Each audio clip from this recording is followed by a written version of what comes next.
नमस्कार, मैं हूं Iqbal Parvez. India News desk में आपका स्वागत है। साथियों, हम अपने इस वीडियो में आपको मिन्हाज की रोती बिलखती माँ से मिलवाएंगे, ई रिक्शा चलाने वाले शकील के भाई से मिलाएंगे, उसके पड़ोसी से मिलाएंगे। साथियों, ये वो लोग हैं, जी हाँ, ये वही लोग हैं जिन्हें उत्तर प्रदेश में गिरफ्तार कर लिया गया है आतंक का आरोप लगाकर। 11 जुलाई को पहले गिरफ्तार किए गए मिन्हाज और मसीरुद्दीन, उसके बाद 14 जुलाई को ई रिक्शा चलाने वाला गरीब शकील पकड़ा गया, उस पर भी आरोप लगा है, आतंक का ही आरोप लगा है साथियों। और जब से ये लोग पकड़े गए हैं, तब से एक तरह से समझ लीजिए कि हलचल सी मची हुई है और हर आदमी, मुसलमान खास तौर से, डरे हुए हैं कि उत्तर प्रदेश में चुनाव होने वाला है। अब गरीब मजबूर मुसलमानों को पकड़ कर जेल में डाला जाएगा।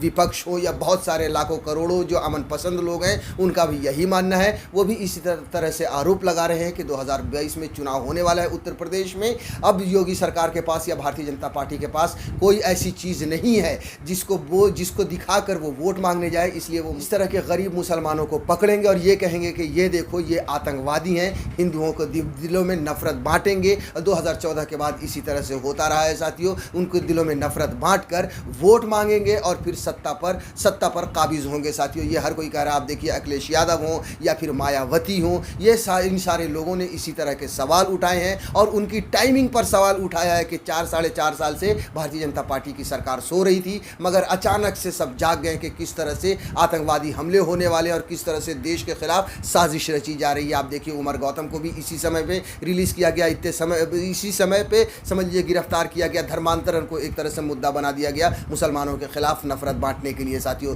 यहाँ तक कि पूर्व डीजीपी ने भी इन ये जो गिरफ्तारियाँ हुई हैं उन पर जो है सो आरोप लगाए हैं और उन्होंने भी एक तरह से इसको नकारा है, सरकार को पूरी तरह से, भारतीय जनता पार्टी को लताड़ा है। आपको बता दें, 11 जुलाई को मिन्हाज और मसीरुद्दीन गिरफ्तार हुए थे, 14 जुलाई को शकील को पकड़ा गया था और ये कहा गया था कि 15 अगस्त से पहले देश में बड़ी घटना होने वाली थी। ये लोग बहुत ही बड़ी घटना को अंजाम देने वाले थे और अलकायदा से इनका कनेक्शन भी बता दिया गया है साथियों।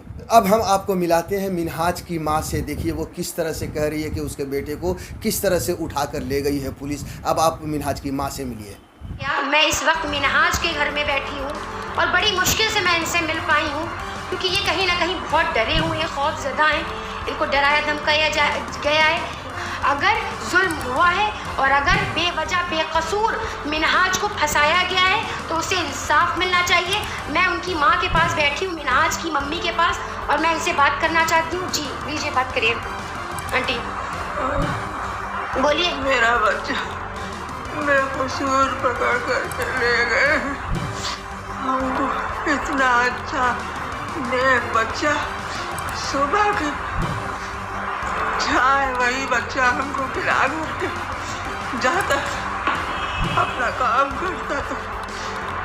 यहाँ तक कि हम बीमार रहते, हम कंघी नहीं कर पाते थे, बैठ कर मेरा सिर मैं कंघी करता था, पैर से चल नहीं पाते हैं, घंटों बैठ करके तेल मालिश मेरी किया करता था। मेरा बच्चा तो ऐसा था कि खुद भूखा रह लेता था, भूखों को खिला देता था। एक चिड़िया का बच्चा भी अगर नीचे उड़ना सीखने में उतर आता, गिर जाता था तो उसको उठा करके किसी तरह से भी पकड़ के ले जाके ऊपर उसकी माँ के पास छोड़ आता था। आज वो अपनी माँ से इस तरह से दूर कर दिया गया।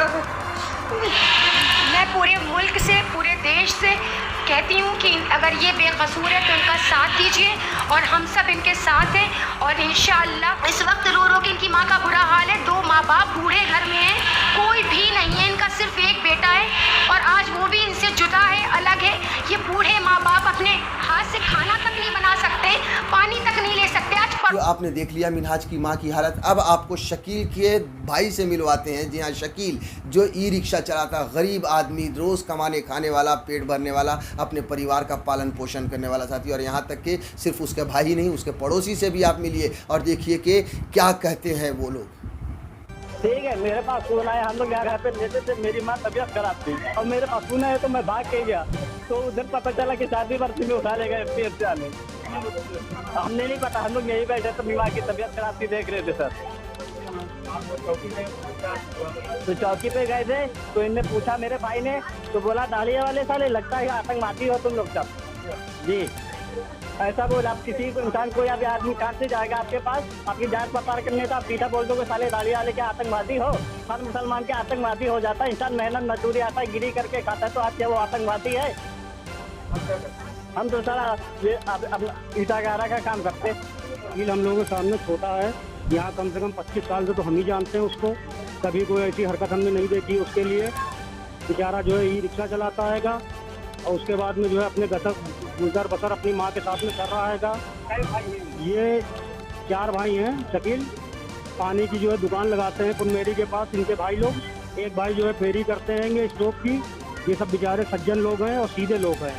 तो साथियों, आपने सुन लिया। दरअसल 2014 के बाद भारतीय जनता पार्टी की जो सरकार रही है उसकी राजनीति यही रही है कि किसी भी तरह से हिंदुओं के दिलों में मुसलमानों के खिलाफ नफरत बांटो, उनको भड़काओ, उन्हें दंगाई बनाओ और फिर वोट हासिल करो, सत्ता की कुर्सी पर बैठो, जाकर उस पर राज करो। साथियों, देश पर राज करो। और यही वजह है कि ये सारी चीज़ें चुनाव आते ही ये सारी चीज़ें हम सारी घटनाएं देखने को मिलती रहती हैं। हमने ये भी देखा है कि किस तरह से बहुत सारे मुसलमानों को पकड़ कर उन पर आतंकवाद के आरोप लगाकर उन्हें जेल में डाल दिए गए हैं और फिर बाद में वो बाइज्जत बरी होकर निकले हैं। अब आप सोचिए कि उनकी 3-3, 4-4 साल, 5-5 साल जिंदगी जेल में कट जाती है, बर्बाद हो जाती है। साथियों, ये करती है भारतीय जनता पार्टी। यही वजह है कि आज जो हर कोई है उन पर निशाना साध रहा है भारतीय जनता पार्टी के इस कदम पर, और लखनऊ की या उत्तर प्रदेश की जो पुलिस है उनके इस कदम पर सवालिया निशान लगा रहा है। देखिए, आतंकियों पर कार्रवाई को लेकर राजनीति शुरू। सपा बसपा ने उठाए सवाल। बीजेपी ने कहा दुर्भाग्यपूर्ण, लखनऊ राजधानी लखनऊ के काकोरी थाना क्षेत्र के 11 जुलाई को यूपी एटीएस ने 2 आतंकियों को गिरफ्तार कर अलकायदा के मॉड्यूल का खुलासा किया था।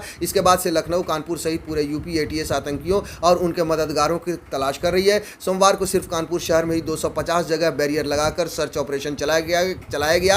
आतंकियों के पकड़े जाने के बाद राजनीतिक गलियारों में भी सियासत तेज हो गई है। समाजवादी पार्टी और बहुजन समाज पार्टी ने सवाल उठाते हुए पूछा है कि चुनाव के दौरान ही इस तरह के खुलासे क्यों होते हैं। भाजपा ने कहा कि विपक्षी दल तुष्टीकरण की घिनौनी राजनीति करती है। साथियों, दरअसल ये सवाल जो विपक्षी दल सपा समाजवादी पार्टी हो या बहुजन समाजवादी पार्टी हो या कांग्रेस हो अगर उठा रहे हैं तो बिल्कुल सही है, क्योंकि ये बात हकीकत है कि चुनाव के समय ही इस तरह के खुलासे क्यों होने लगते हैं। साथियों, और तो और साथियों, विपक्षी दलों के साथ साथ पूर्व डीजीपी ने भी इन लोगों की गिरफ्तारी पर सवाल उठाए। उन्होंने कहा संदिग्ध की गिरफ्तारी पर पूर्व डीजीपी ने उठाए सवाल। कहा एक ही घिसा पीटा झूठ, कोई नई कहानी बताओ। यूपी की राजधानी लखनऊ के काकोरी इलाके से अलकायदा के 2 संदिग्ध आतंकियों को पकड़ा गया। एक लखनऊ में एटीएस द्वारा हुई इन गिरफ्तारियों पर केरल के पूर्व डीजीपी एवं पूर्व आईपीएस डॉक्टर NC अस्थाना ने सवाल उठाए हैं। उन्होंने ट्वीट कर कहा कि अलकायदा, ISIS, PLO आदि इन सब का भले ही दुनिया से नामो निशान मिट जाए या मिट गया हो, हमारी पुलिस के लिए उनके मॉड्यूल इस देश में हर समय अवश्य ही पाए जाते हैं। जब ज़रूरत पड़े प्रस्तुत कर दो। एक ही घिसा पीटा झूठ बोलते हैं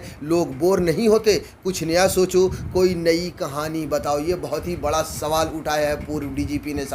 साथियों, इन गिरफ्तारी के बाद बहुत जगह पर विरोध हो रहा है, प्रेस कॉन्फ्रेंस भी की जा रही है। देखिए, एक प्रेस कॉन्फ्रेंस की खबर आपको बता देते हैं। आतंकवाद के नाम पर गिरफ्तार युवकों के परिजनों की प्रेस कॉन्फ्रेंस। संदीप पांडे बोले कुकर रखना ही गुनाह हो गया है। रिहाई मंच ने आतंकवाद के नाम पर की गई गिरफ्तारियों को लेकर लखनऊ स्थित रिहाई मंच कार्यालय पर पत्रकार वार्ता की। वार्ता में आतंकवाद के नाम पर पिछले दिनों लखनऊ में पकड़े गए व्यक्तियों के परिजन भी मौजूद रहे। इनके अलावा न्यू हैदरगंज, कैंपल रोड, लखनऊ में से मोहम्मद मुईद और मुजफ्फरनगर से मोहम्मद मुस्तकीम की गिरफ्तारी का दावा एटीएस ने किया है। कानपुर और संभल से उठाए जाने पूछताछ संबंधित खबरें आई हैं, जिनकी पुष्टि अभी नहीं हो सकती है। मैग्सेसे पुरस्कार से सम्मानित सोशलिस्ट पार्टी के राष्ट्रीय उपाध्यक्ष संदीप पांडे ने कहा कि जिस तरह से अलकायदा के नाम पर हुई गिरफ्तारियों के बाद कुकर को प्रचारित किया गया, उससे ऐसा लगता है कि कुकर रखना ही गुनाह हो गया है। उन्होंने कहा कि इसके पहले भी आतंकवाद के नाम पर हुई गिरफ्तारियों पर हमने कहा कि लोगों को झूठ आरोपों में फंसाया जा रहा है, और जिसकी सच्चाई ये है कि दर्जनों युवा आतंकवाद के झूठे आरोपों से बाइज्जत बरी हुए हैं। जी हाँ, दर्जनों ऐसे लोग हैं जिनकी ज़िंदगियों को भारतीय जनता पार्टी ने या सरकार ने, किसी की भी सरकार हो, उसने बर्बाद कर दिया है आतंकवाद के नाम पर। सालों सालों तक वो जेल में सड़े हैं और उसके बाद बाइज्जत बरी होकर निकले हैं। रिहाई मंच अध्यक्ष मोहम्मद शुएब ने कहा कि 11 जुलाई 2021 को अलकायदा के नाम से गिरफ्तार किए गए मिनहाज तथा मसीरुद्दीन और 14 जुलाई 2021 को गिरफ्तार किए गए शकील की घटना पर जनमानस से शंका एवं आक्रोश है। एक साधारण व्यक्ति यह मान रहा है कि जिस प्रकार 2017 के विधानसभा चुनाव से पहले सैफुल्लाह का एनकाउंटर और IS के नाम पर गिरफ्तारियां की गई थी, उसी तरह वोटों के ध्रुवीकरण के लिए गिरफ्तारियों की पुनरावृत्ति की गई है। जी हाँ, 2017 के चुनाव से पहले भी सैफुल्लाह की इसी तरह से एनकाउंटर वगैरह किया गया था, उस समय भी बवाल मचा था और अब एक बार फिर से 2022 के चुनाव से पहले ये शुरू हो गया है। लखनऊ में 11 जुलाई को दुबग्गा, मोहिबुल्लापुर और 14 जुलाई को जनता नगरी में अलकायदा से जोड़ते हुए 3 लोगों को गिरफ्तार किया गया। रिहाई मंच में ने तीनों के घर जाकर परिजनों से बात की है। साथियों,